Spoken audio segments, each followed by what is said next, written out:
The graveyard was not a place for the living. It was a massive ring of broken ships and dead machines floating in the cold darkness of space. Thousands of vessels drifted here, forgotten by the galaxy. Some were old warships with holes in their sides. Others were cargo haulers that had simply stopped working. All of them had been thrown away like garbage around a dead planet that nobody wanted. Park guided her small salvage ship through the floating debris with careful hands. She had been doing this work for 12 years now, ever since she left Earth at 22 with nothing but her tools and a dream. Now, she owned a small station on the edge of the graveyard, and she made her living by finding valuable parts in the wreckage. Her ship was called the Little Fox. It was not pretty. The paint was scratched and faded. One of the engine covers was held on with welding patches, but it flew true, and that was all that mattered too. "Scanning Sector 7, said the calm voice of her AI assistant. "Nothing of significant value detected." Sighed and pushed her dark hair back from her face. It had been a slow month. The good parts were getting harder to find. Every year, more salvagers came to the graveyard, and they picked through the wreckage like hungry birds. She was about to turn back when something caught her eye. Deep in a pile of crushed freighters, there was a strange glow. It was faint, almost invisible, but had spent her whole adult life looking at ships. She knew when something was different. "What is that?" she asked. The AI took a moment to respond. "Unknown. The object is partially hidden. I cannot identify it from this distance." Smiled. Unknown meant interesting. Interesting meant valuable. She guided the little fox closer, using the ship's small arms to push aside broken metal and shattered glass. The work was slow and dangerous. One wrong move could send a piece of debris spinning into her hull, but was patient. She had learned long ago that rushing in the graveyard was a good way to die. After 30 minutes of careful work, she finally saw it clearly. The ship was unlike anything in her experience. It was long and curved, shaped almost like a sleeping animal. The hull was covered in overlapping plates that looked like scales. They shimmered with a deep red color like cooling embers in a fire. Even buried under all this junk, the ship looked proud. It looked alive. "Do you have any record of this design?" asked.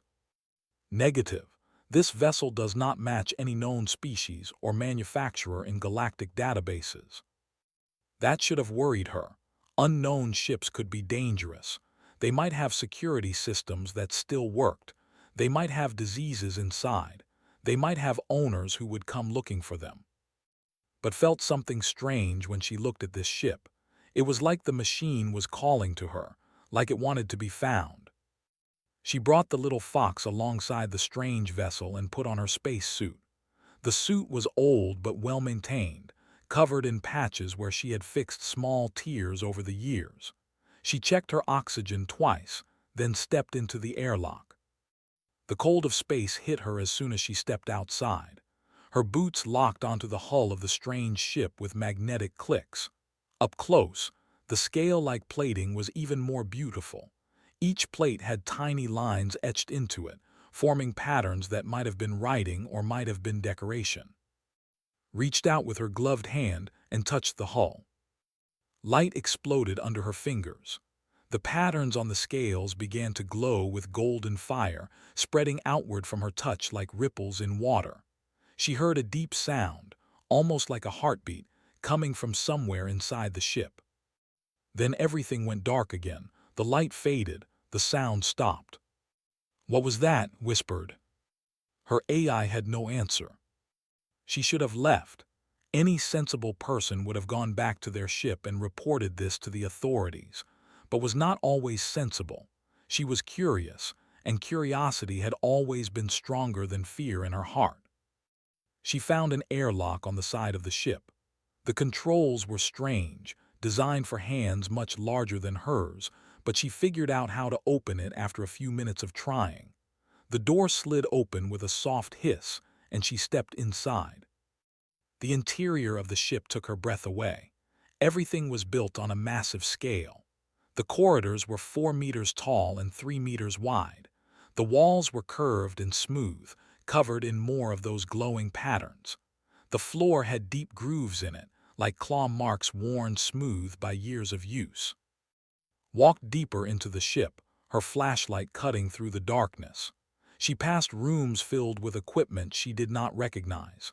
She passed what might have been a kitchen, with containers big enough to hold a human inside. She passed sleeping quarters with a bed that could fit 5 people. Finally, she reached the cockpit. The control room was circular, with a single large chair in the center. The chair was designed for something with a tail. Screens surrounded the chair on all sides, dark and silent now, and behind the chair, against the far wall, was something that made stop moving. It was a pod, a device for keeping someone alive in frozen sleep for long periods of time. This one was huge, nearly 3 meters tall and 2 meters wide. Frost covered the glass window, making it impossible to see what was inside. But something was inside. Could see shadows moving behind the frost. She could hear the soft hum of the pod still working, still keeping its passenger alive after who knew how long. She stepped closer and wiped the frost away with her glove. Golden eyes snapped open and stared directly into hers. Stumbled backward, her heart pounding. The creature inside the pod was like nothing she had ever seen. Its face was long and angular, covered in black scales that gleamed like polished stone. 2 horns curved back from its head. Its mouth was filled with teeth as long as her fingers. It looked like a dragon from the old stories her grandmother used to tell. A creature of fire and fury, from a time when humans still believed in magic. The dragon's eyes followed her as she backed away. They were not angry or hungry. They were confused, lost, scared. Stopped retreating. She had seen that look before, in the eyes of abandoned animals and lost children. It was the look of someone who had woken up in a world they did not understand. She took a deep breath and stepped forward again. "It's okay," she said softly, knowing the creature probably could not hear her through the pod. "I'm not going to hurt you. I'm going to help you." The dragon blinked. Something in its golden eyes changed. The fear did not go away completely, but it grew smaller. And in its place, there was something that looked almost like hope. Smiled and placed her hand on the cold glass of the pod. "Let's get you out of here," she said, "and then you can tell me your story." Spent 3 hours studying the pod before she touched anything. She was not a doctor, and she did not know how alien biology worked. If she made a mistake, she might kill the creature inside instead of saving it. The pod's controls were confusing at first. The buttons were too large for her fingers, and the labels were written in a language she could not read. But machines had a logic to them, and understood machines better than she understood most people. After careful examination, she found what looked like an emergency release switch. She took a deep breath and pulled it. The pod made a loud hissing sound. Steam poured out from the edges as the seal broke. The temperature inside began to rise, slowly warming the frozen creature back to life. Stepped back and waited, her heart beating fast in her chest. The glass front of the pod swung open. The dragon fell forward, its legs too weak to hold its weight, moved without thinking, trying to catch the massive creature. It was like trying to catch a falling tree. The dragon's body slammed into her, and they both crashed to the floor in a tangle of scales and limbs. For a moment they lay there in silence. The dragon was breathing hard, its chest rising and falling against the smaller body. She could feel the heat coming off its scales, like standing next to a furnace. Its golden eyes were open but unfocused, still lost in the fog of long sleep. Then the dragon's throat began to glow. Saw orange light building behind the black scales of its neck. She smelled something like burning metal. She realized with sudden clarity that she was about to be set on fire. "Hey," she said calmly. "Hey, it's okay, you're safe, you're not in danger." The dragon's eyes focused on her face. The glow in its throat flickered but did not fade. Did not move. She did not try to run. She just looked into those golden eyes and spoke in the same soft voice she used when calming frightened animals. "My name is, I'm a mechanic. I found your ship in a junkyard and I woke you up. I know you're scared. I would be scared too. But I promise you I'm not going to hurt you." Slowly, very slowly, the glow in the dragon's throat began to fade. The burning smell disappeared. The creature's massive body relaxed slightly, though it still lay on top of her. "Can you move?" asked. "You're kind of heavy." The dragon made a sound that might have been a laugh or might have been a cough. It rolled off her with obvious effort, its limbs shaking from the strain of movement, stood up and brushed dust off her suit. Now that she could see the creature properly, she realized how beautiful it was. The dragon was about 4 meters long from nose to tail. Its body was covered in scales the color of black glass, with hints of deep blue when the light hit them at certain angles. 2 wings were folded against its back, the membrane between the bones thin enough to see light through. Its face was long and proud, with 2 golden horns that curved backward like a crown. The dragon tried to speak, but only a rough croak came out. Its throat worked painfully, trying to form words after 3,000 years of silence. Held up her hand. "Wait, don't force it. Let me get you some water first." She ran back to her ship and returned with a container of water. The dragon drank greedily, emptying the whole thing in seconds. When it finished, it closed its eyes and took several deep breaths. "Thank you," the dragon said.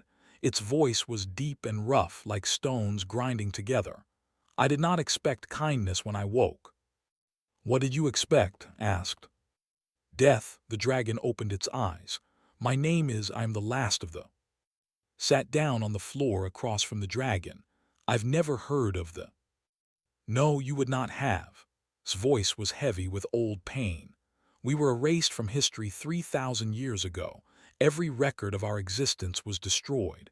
Every world we built was burned. Every one of my people was hunted down and killed.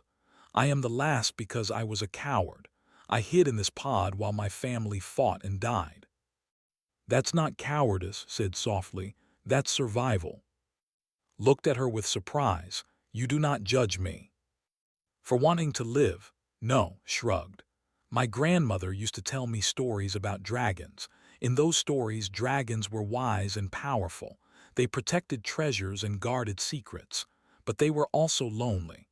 Always alone in their caves, waiting for someone brave enough to approach them without fear. Your people have stories about us. Not about you specifically, about creatures like you. My grandmother believed that every story contained a piece of truth. Maybe she was right." Was silent for a long moment. When he spoke again, his voice was quieter. "Why did you wake me? You could have taken my ship and left me to sleep forever. The technology alone is worth a fortune." "Because you were alive," said simply. "And leaving someone to die when you can help them is not something I can do. It's not who I am." The dragon stared at her with an expression she could not read. Then he lowered his great head in something that looked like a bow. "You are strange, human, but perhaps that is a good thing." Smiled. "I've been called worse. Now can you tell me more about your ship? I've never seen technology like this before. It's almost like the ship is alive." "She is alive in a way," said. "Ships are grown, not built. They bond with their pilots and become extensions of their will. This ship was my mother's before she died. I call her the Ember Heart." "Ember Heart," repeated. "That's a beautiful name." "My mother was a beautiful soul." His voice cracked slightly. "She died protecting I was too young to fight, so she put me in the pod and sent the ship away. Her last command was for Ember Heart to keep me safe until the war was over." "And the war?" "Lost. They were destroyed. Our enemies hunted us because they feared our power. They told the galaxy we were monsters who ate children and burned cities for pleasure. None of it was true, but lies are easier to believe than truth." Felt anger rising in her chest. She had read about genocide in human history books. The pattern was always the same: make the victim seem less than human, spread lies until hate becomes normal, then kill without mercy. "I'm sorry," she said. "I'm so sorry that happened to your people." "It was 3,000 years ago," said. "The ones who killed us are dead now too, but the hatred they created may still live. That is why I expected death when I woke. I thought surely someone would still want to finish what they started." "Well, you got me instead," said with a small smile. "A human mechanic who talks to machines and can't mind her own business." Made that sound again, the one that might have been a laugh. Perhaps fate has a sense of humor. Suddenly the ship around them shuddered. The lights flickered. A low alarm began to sound from somewhere in the walls. His eyes went wide with recognition. "The beacon! I forgot about the beacon." "What beacon?" "When it enters emergency stasis, their ship sends out a signal. It tells other where to find them." Tried to stand, but his legs were still too weak. "But there are no other left, which means the only ones listening are the ones who wanted us dead." His blood went cold. "Someone is coming." "Someone has been waiting for 3,000 years, said, "and they just found me." Moved fast. She helped to his feet and half carried him through the corridors of the Ember Heart back to her salvage ship. The dragon was heavy and his legs kept giving out, but she refused to leave him behind. "We need to get to my station," she said as she strapped him into the largest seat on the little Fox. "It has shields and communication equipment. We can call for help." "There is no help coming," said bitterly. "They have been preparing for this moment for 3,000 years. They pass down the mission from generation to generation. Kill the last dragon, end the forever. Then we'll figure something else out." Started the engines and pulled away from the wreckage. "I didn't survive 12 years in this junkyard by giving up." Her station was an hour away at full speed. It was a small structure built from salvaged parts, barely big enough for two people to live comfortably. But it was home, and right now it was their only hope. When they arrived, another ship was already docked there. His heart jumped when she saw it. Then she recognized the markings and let out a breath of relief. "That's my brother's ship," she said. "He must have come to visit." "Your brother's voice was worried. Will he help us?" "He'll definitely have opinions about this situation, but yes, he'll help." Docked the little Fox and helped through the airlock. The station's interior was cluttered but clean, filled with tools and spare parts and half-finished projects. In the middle of the main room, a tall man with short hair and tired eyes stood waiting with his arms crossed. Was 5 years older than. He had been a military pilot before an injury forced him to retire. Now he helped with her salvage business when he wasn't doing transport jobs for other companies. His eyes went wide when he saw. He said very slowly, "Why is there a dragon in our station?" "His name is. I found him in a pod. He's been asleep for 3,000 years and now people are coming to kill him."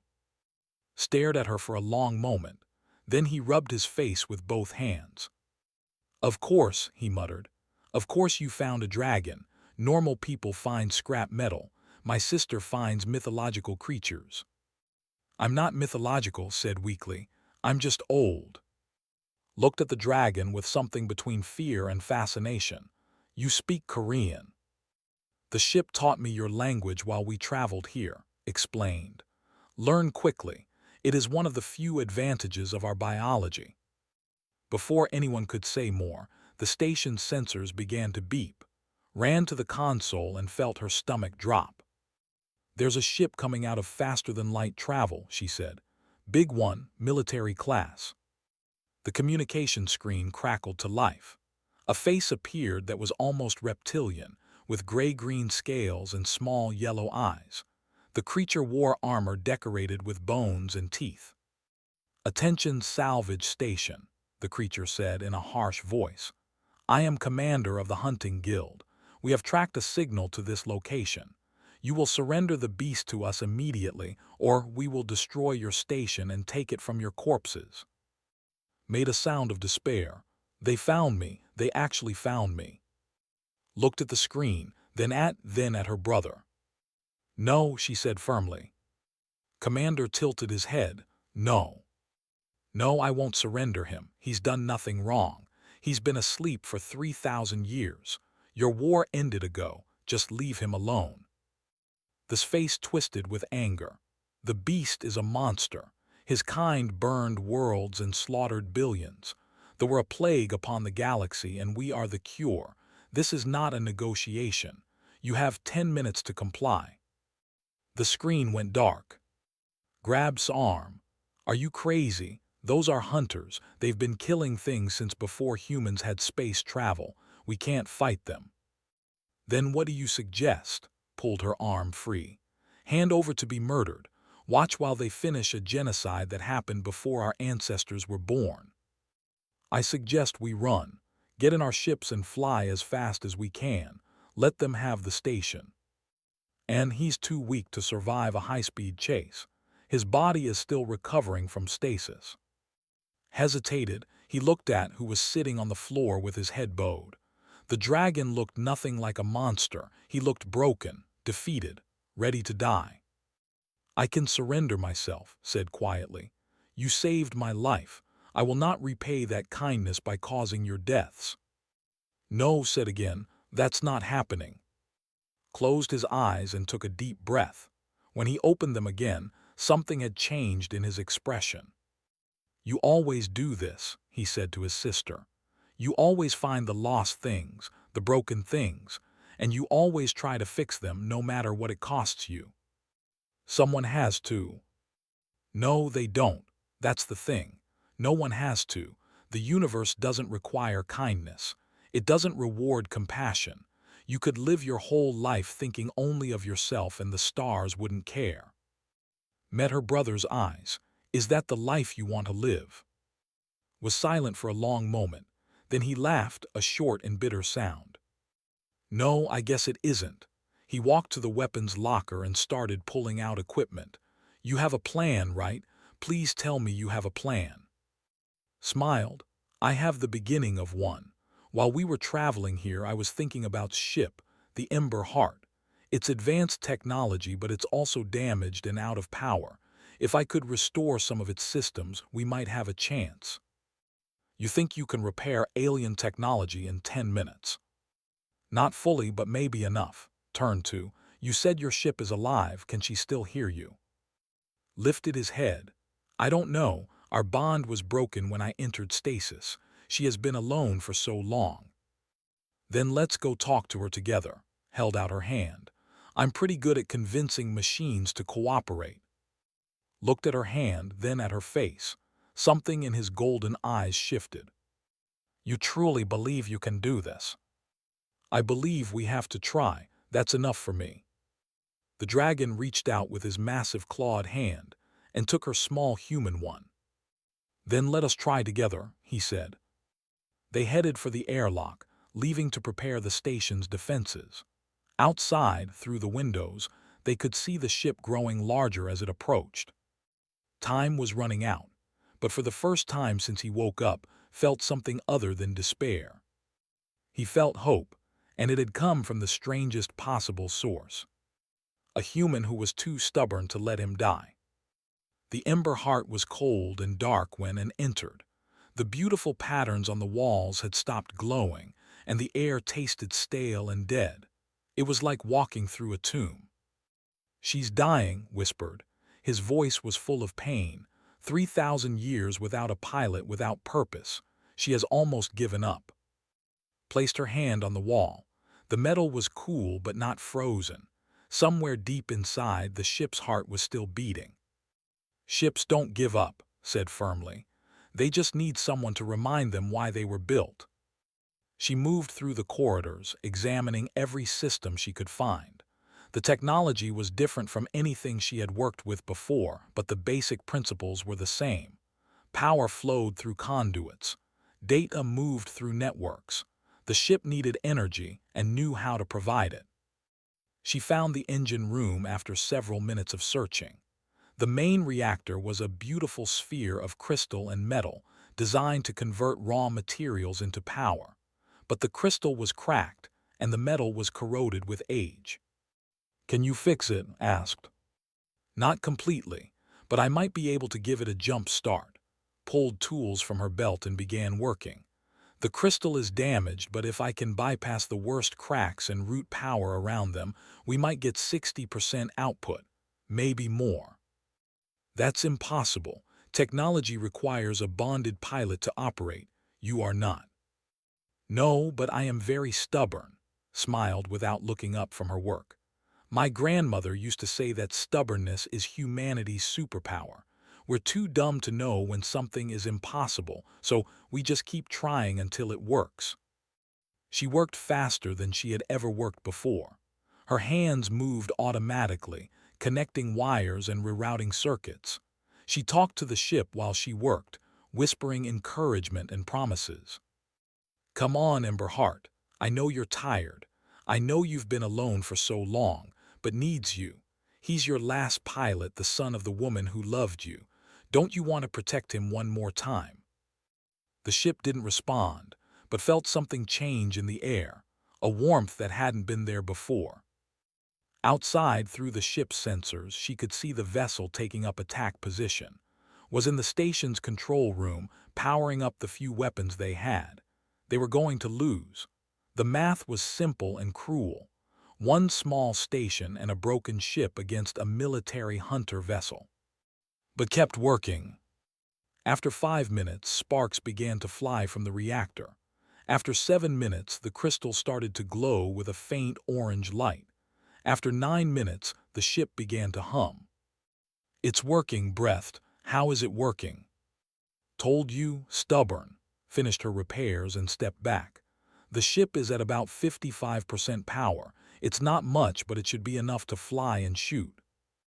The weapons won't activate without a pilot bond." "Then let's make a bond." Grabbed arm and pulled him toward the cockpit. "Can you connect with her?" "I don't know. It's been so long. I was young when I entered stasis. My bond with Emberheart was never completed." "Then complete it now. She's waiting for you. I can feel it." They reached the cockpit. The screens were flickering with weak light, showing the ship outside. The enemy was powering up their weapons, preparing to fire. Sat in the pilot's chair. It fit his body perfectly, as if it had been made for him. He closed his eyes and reached out with his mind. For a long moment, nothing happened. Then the ship screamed. It was not a sound that could be heard with ears. It was a feeling, a wave of emotion that crashed through the cockpit. 3,000 years of loneliness and grief poured out of the Emberheart. She had waited so long. She had kept alive while everything else died. And now he was back, but he was different, changed by sleep and sorrow. Felt tears running down her face. She didn't know why she was crying. It wasn't her pain, but she felt it anyway, deep in her chest. "I'm sorry," said out loud, his voice breaking. "I'm sorry I left you alone. I'm sorry I couldn't save our family. I'm sorry for everything." The ship's response was wordless but clear: forgiveness, love, joy. The bond reformed. The screens blazed to life. The ship's heartbeat grew strong and steady. "She's back," said with wonder. "She's really back." The communication system crackled. Commander's angry voice filled the cockpit. "Your time is up, beast. Prepare to die." The ship fired. A beam of green energy shot toward the station, powerful enough to punch through the shields and destroy everything inside. But Emberheart moved faster. The ancient ship launched from its resting place with impossible speed. It flew directly into the path of the attack, taking the hit on its own hull. The impact shook the whole vessel. Alarms screamed. Damage warnings filled the screens. Grabbed his shoulder. "Are you okay?" "I am." The dragon's eyes were glowing now, connected to his ship in ways couldn't understand. But Emberheart took serious damage. Her shields are failing. "Then we need to end this fast. Can she fight?" "She can fight." His voice was grim. "But her weapons are designed for a gunner. I can't fly and shoot at the same time." Looked at the gunner's console. It was built for hands with claws, but she had adapted to strange controls before. Teach me, she said, fast. Explain the basics in 30 seconds. Fire control was a crystal that responded to intention. Aim by thinking about where you wanted the shot to go. The weapon systems were intuitive, designed for quick bonding with new users. Placed her hands on the crystal. Nothing happened. It won't work, said desperately. You're not, the systems can't read your mind. Then let me try something else. Closed her eyes and thought about every ship she had ever fixed, every machine she had brought back from the dead, every engine that had hummed under her hands. She thought about Ember Heart, about how lonely the ship must have been, about how much she wanted to help, about how machines were never really dead as long as someone still cared about them. The crystal began to glow under her fingers. Impossible, whispered. Opened her eyes and smiled. Stubborn, remember. The ship was coming around for another attack. Commander was shouting something about ending the menace once and for all. His weapons were charging for a killing blow. Aimed and fired. The Ember Heart's ancient weapons lit up the darkness of space. Beams of golden fire struck the ship's weapon systems, disabling them completely. The enemy vessel spun out of control, its main guns dark and dead. Direct hit, reported. Their weapons are offline. They're trying to retreat, said. Should I pursue? Watched the enemy ship struggling to stabilize. She could feel Ember Heart's anger, the ship's desire for revenge after everything they had done to the... It would be so easy to destroy them. One more shot and it would be over. But that wasn't who she was.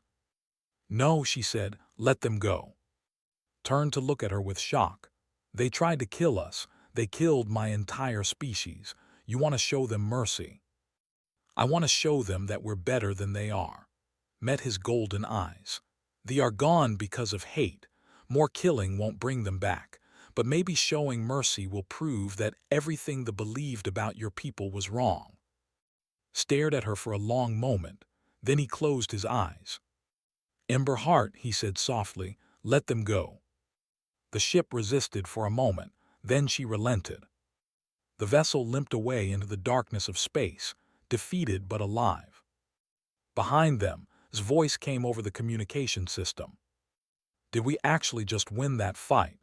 He sounded like he couldn't believe what he had witnessed. Laughed with relief. Yeah, big brother, I think we did. 3 days had passed since the battle with the...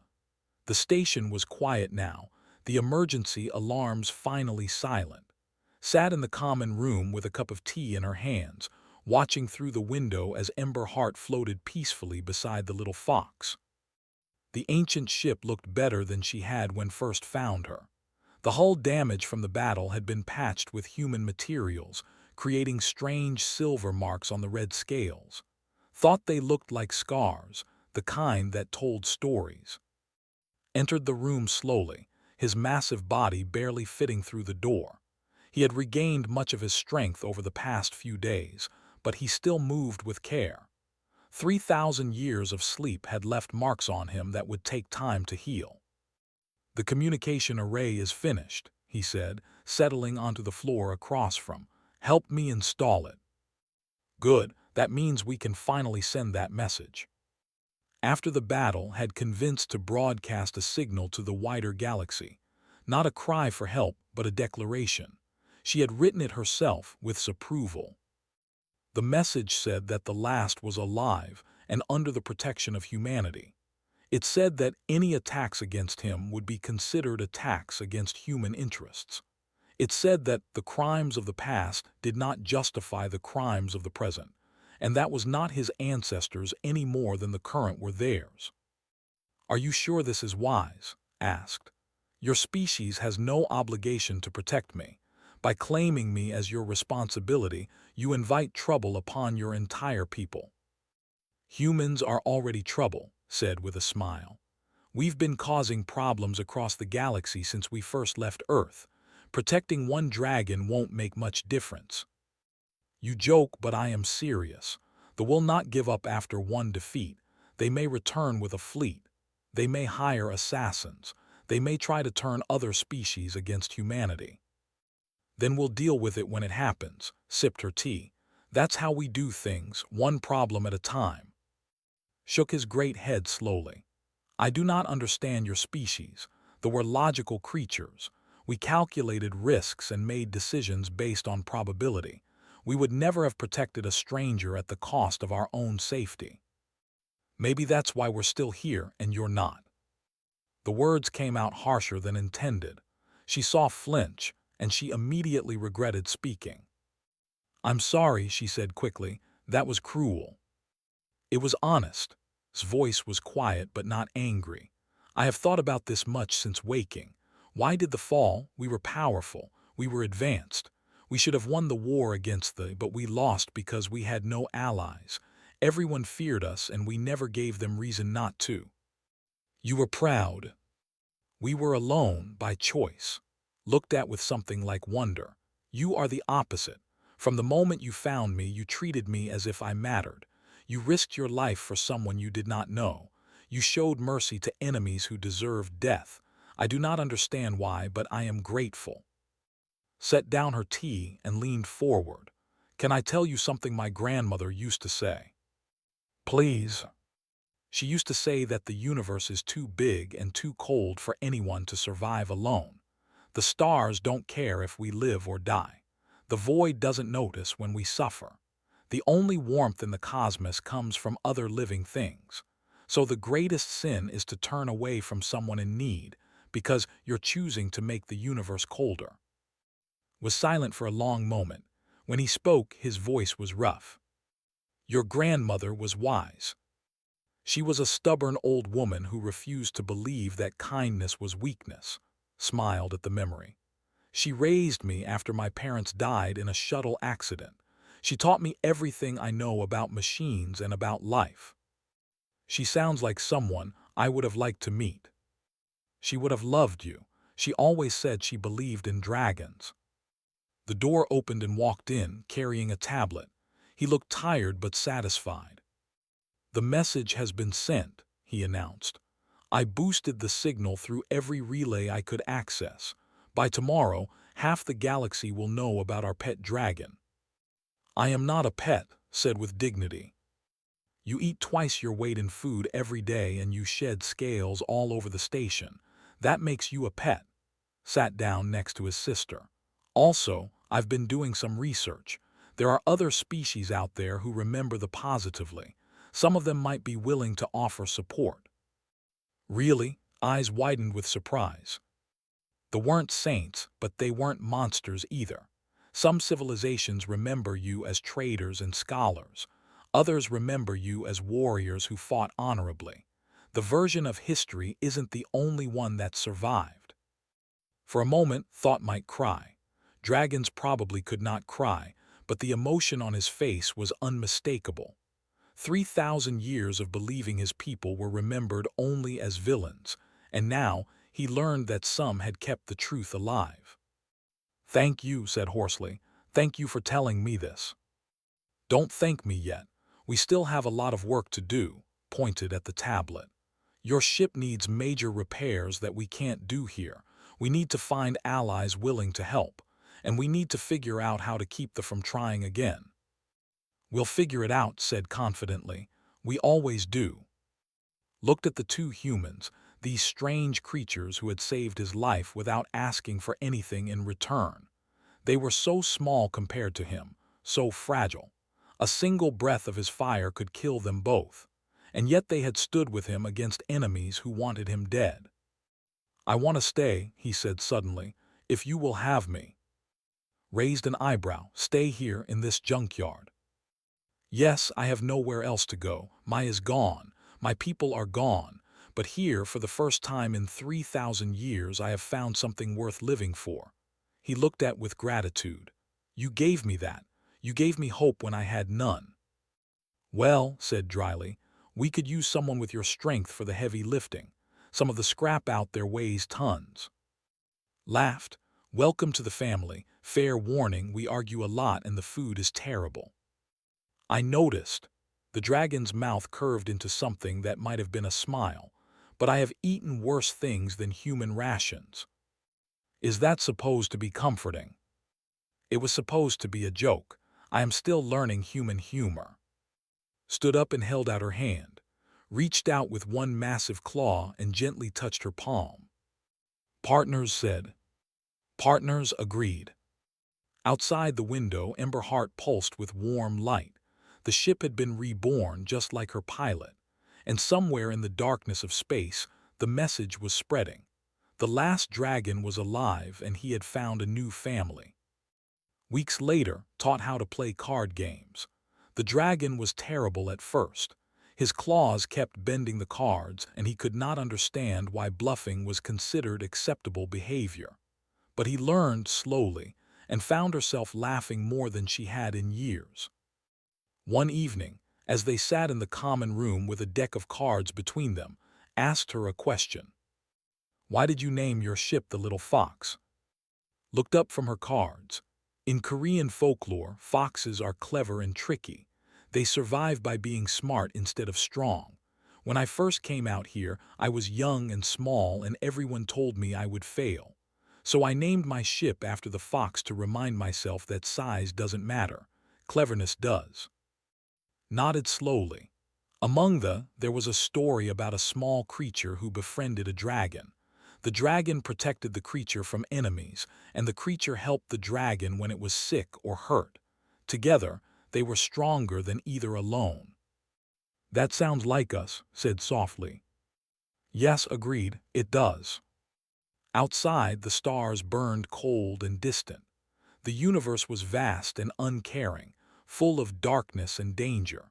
But in one small station on the edge of a junkyard, a human and a dragon played cards together. And for the first time in 3,000 years, the last of them was not alone.